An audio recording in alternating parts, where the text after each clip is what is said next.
Hey y'all, welcome back to another episode of Active Everyday Discussion.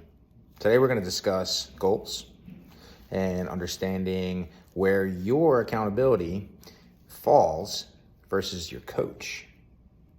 So if we have goals to achieve big things, we've talked previously about breaking those goals down into smaller goals so that you can get small little steps towards your big goal. So if I want to lose like 10 pounds, let's say, if I can lose 1 pound 10 times, I can lose 10 pounds. Now losing 1 pound might be a little easier than losing 10 pounds. It's more achievable.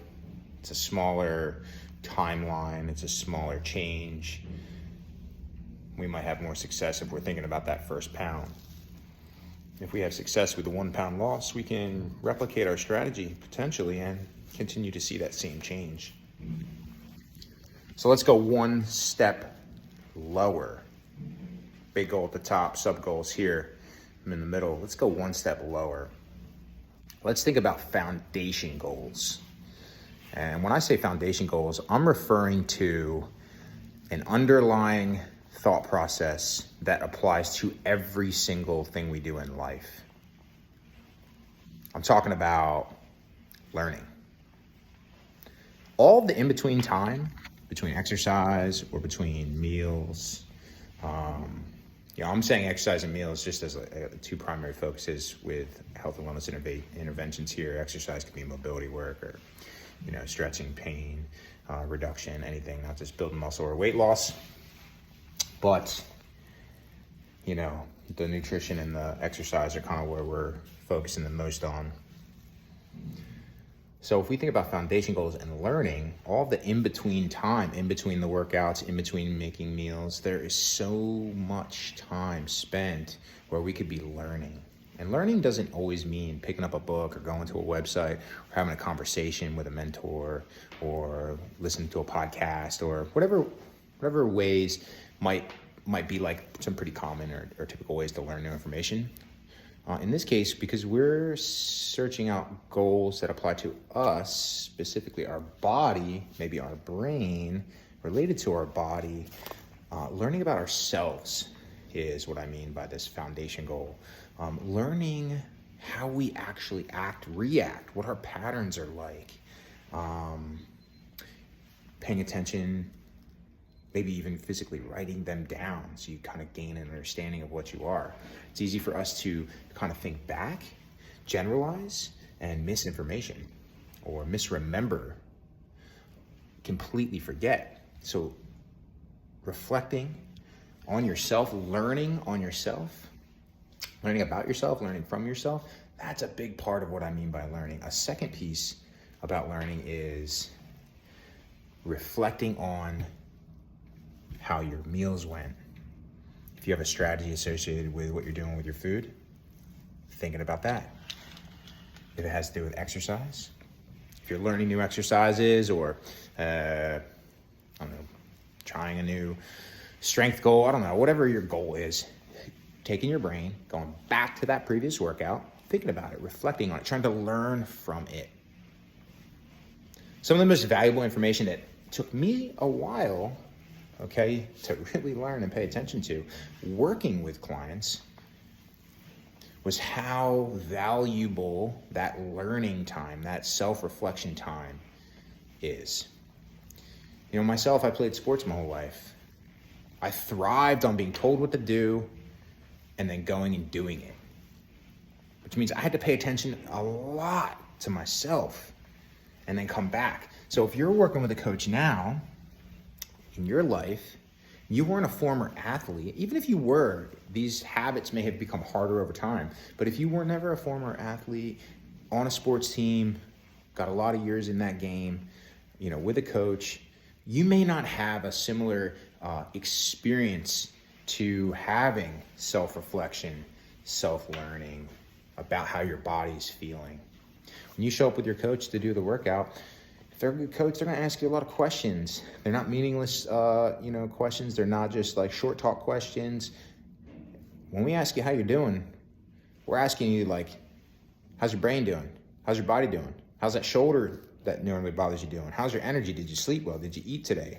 Are you stressed? Are you stressed and it's a good thing? Are you stressed and it's a bad thing? We're asking a lot because we're hoping you're reflecting on yourself on the in-between times and that you're going to be able to come back to us with some valuable information. 9 times out of 10, when you say, yeah, I'm good, I'm ready to go, we know as practitioners, you haven't spent any time paying attention to yourself. Not all the time, but most of the time. That short, quick, let's work out. We know that you haven't spent that time. So take that time. Show up. Having learned more about yourself, bring that information to your coach. When you start working together with your coach and you're reflecting and thinking and you can bring more information to your coach, you get more out of your coach. Your coach can do more for you. They can change things during the workout. They can change things that were already planned for that day. They can modify the workout so that you get more out of it based on how you actually came in and feel. We've talked about negative bias a little bit in other videos.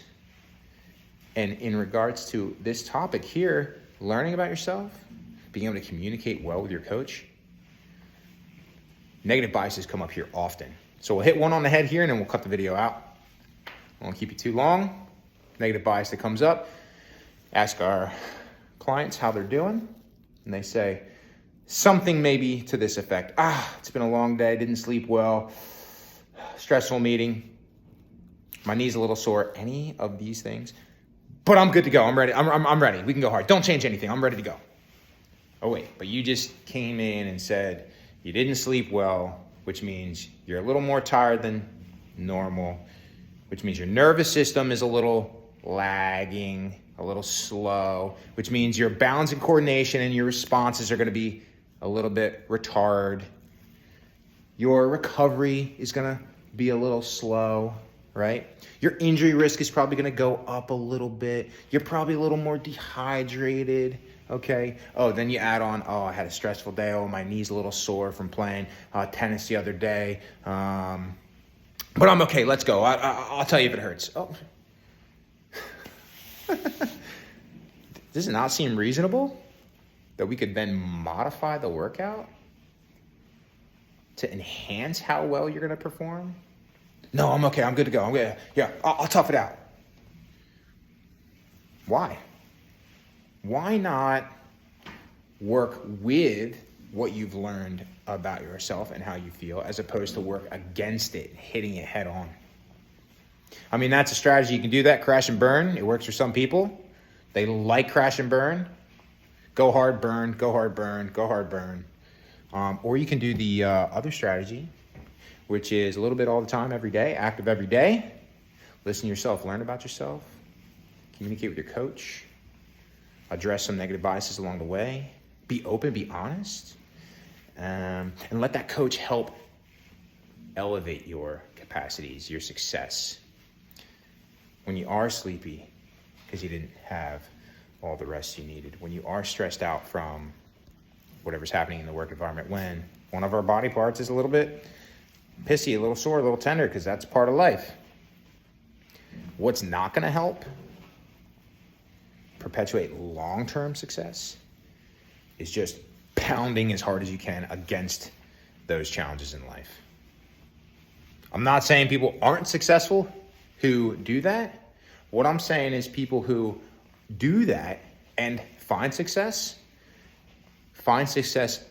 often with equal amounts of failure, whether that's pain, body breakdown, putting Band-Aids on the situation, extra coffee to stay awake, stimulated, then they get poor sleep, then they get long-term negative health outcomes.